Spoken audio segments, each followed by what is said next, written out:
Subtle আর্টের আজকের পর্বে আমরা দেখব কেমন করে এলটিএম টেন্ডারে টিডিএস টেন্ডারার ডেটা শিট পূরণ করতে হয়। তো সে লক্ষ্যে আমরা প্রকিউরিং এন্টিটির আইডিতে লগ ইন করবো। প্রকিউরিং এন্টিটির আইডিতে টেন্ডার ট্যাব থেকে মাই টেন্ডারে ক্লিক করব। মাই টেন্ডারে ক্লিক করলে আমরা এখানে অনেক কয়েকটা ট্যাব দেখতে পাবো, under preparation, live, processing, archive.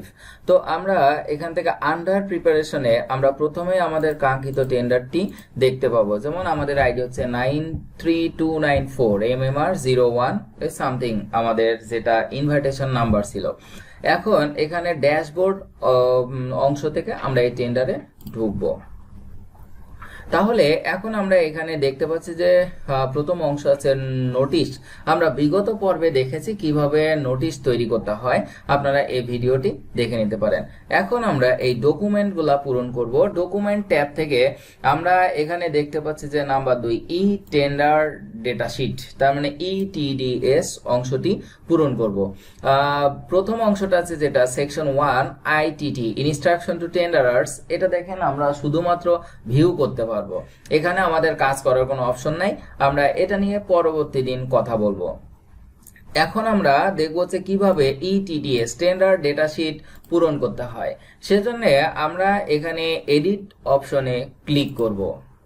এখন টিডিএস এর আমরা এখান থেকে জি পর্যন্ত অনেক কয়েকটা সেকশন দেখতে পাচ্ছি।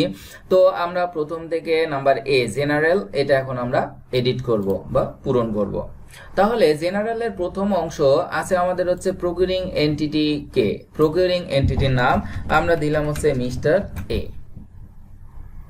আচ্ছা, প্রকিউরিং এন্টিটি মিস্টার এ, তারপরে আমরা দিব হচ্ছে তার ডেজিগনেশন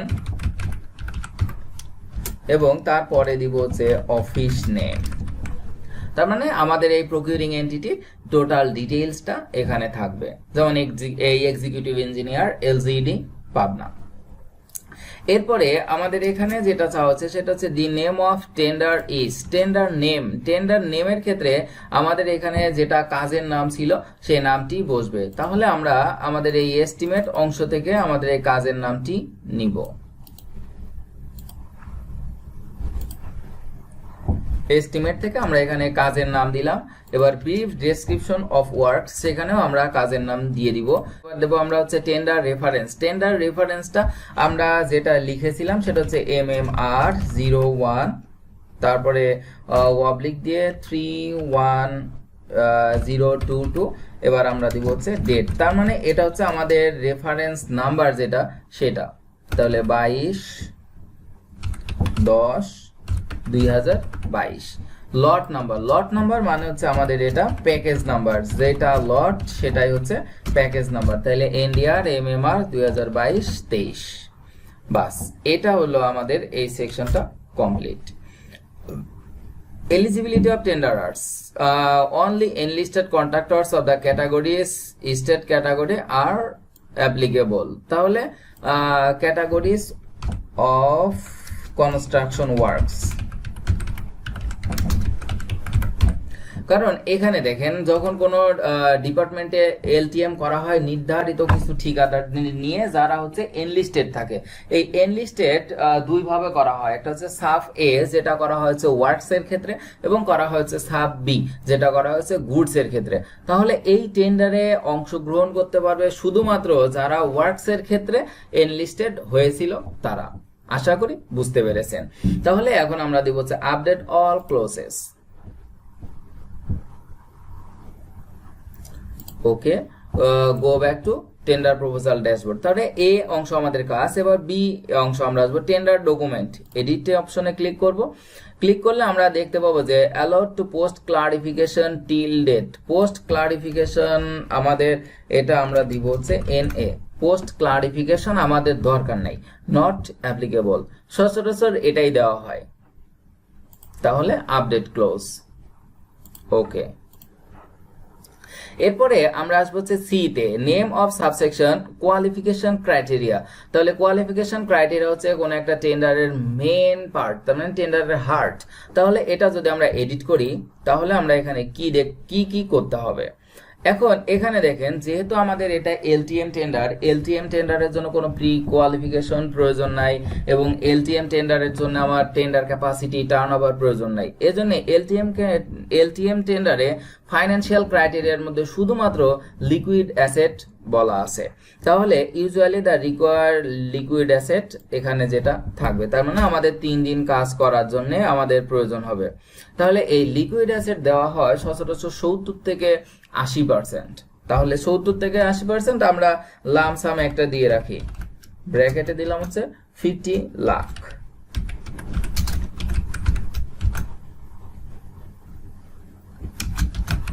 তার মানে আমাদের এই 71,62,000 টেন্ডারের জন্য শুধুমাত্র আমাদের ফাইন্যান্সিয়াল ক্রাইটেরিয়ার মধ্যে আমাদের 50 লাখ টাকা লিকুইড অ্যাসেট থাকলেই হলো, এটা in the form of bank guarantee.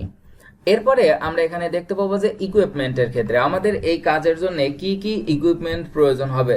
Suppose দেখেন এখানে আমাদের কিছু যেটা আছে সেটা winch machine, concrete mixer machine, vibrator.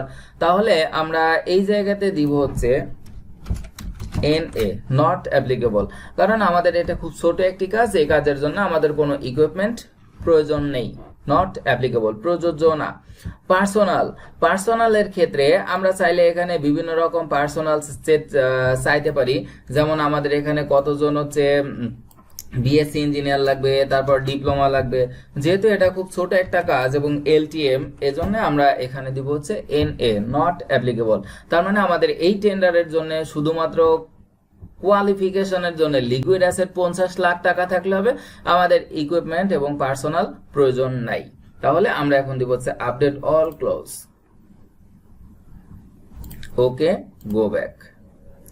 এরপরে আমরা দেব হচ্ছে টেন্ডার প্রিপারেশন ডি অপশনে। তাহলে টেন্ডার প্রিপারেশন এডিট করলাম, এডিট করতে আমাদের এখানে আছে যে contents of tender following additional documents. তার মানে আমাদের আর কোনো ডকুমেন্টস প্রয়োজন লাগবে কিনা, না, নান দিয়ে দিলাম আমরা, যে এই টেন্ডারে যা আছে তার সাথে আমাদের আর কোনো ডকুমেন্ট সংযুক্ত করার প্রয়োজন নাই। Validity periods, tender validity periods, কতদিন টেন্ডারটা ভ্যালিড থাকবে। তাহলে আমরা এখানে দিয়ে দিব হচ্ছে 90 দিন।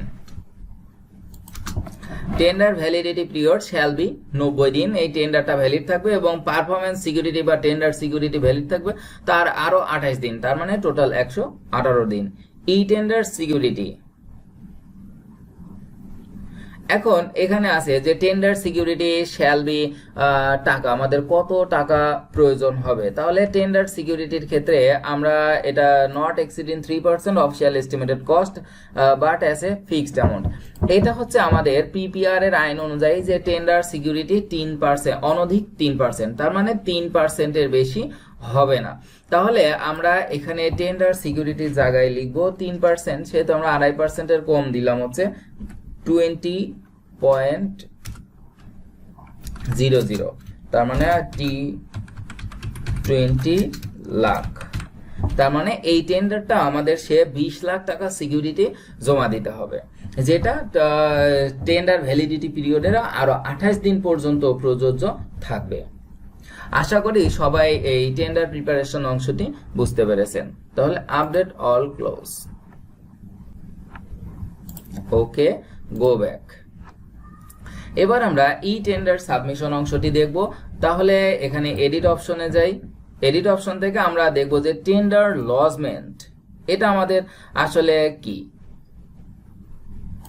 যে deadline for lodgement of tenders is, এটা যদি আমাদের কোনো টেন্ডার শিফট হয় বা কিছু প্রয়োজন হয় সেই ক্ষেত্রে, তাহলে আমরা এটা দিব হচ্ছে NA, নট অ্যাপ্লিকেবল, তার মানে আমাদের এই লজমেন্ট কোনো প্রয়োজন নাই। ওকে, গো ব্যাক। এরপরে আমরা দেব হচ্ছে ই কন্ট্রাক্ট অ্যাওয়ার্ড। তাহলে আমরা এডিট অপশনে ক্লিক করলাম। এবার ই কন্ট্রাক্ট অ্যাওয়ার্ডে আমরা দিলাম হচ্ছে performance security. Performance security, amount of performance security shall be state percentage of the contract price. Performance security কত পার্সেন্ট দিতে হয়? পারফরম্যান্স সিকিউরিটি দিতে হয় হচ্ছে 5 to 10%। তাহলে আমরা এখানে পারফরম্যান্স সিকিউরিটি দেব হচ্ছে 5%।